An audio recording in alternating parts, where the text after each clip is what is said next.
આજે આપણે સ્વર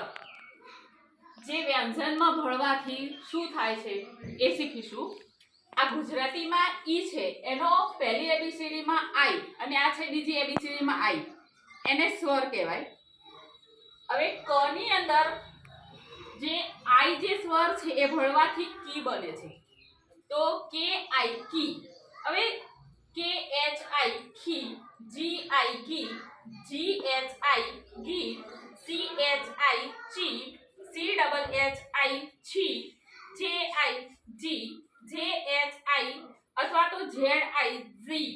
ટી આઈ ટી, ટી એચ આઈ ઠી, ડી આઈ ડી, ડી એચ આઈ ઢી, એન આઈ અણી, ટી આઈ તી, ટી એચ આઈ થી, ડી આઈ ડી, ડી એચ આઈ ભી, એન આઈ ની, પી આઈ પી, પી એચ આઈ અથવા તો એફ આઈ ફી, બી આઈ ભી, બી એચ આઈ ભી, એમ આઈ મી, why I E, R I રી,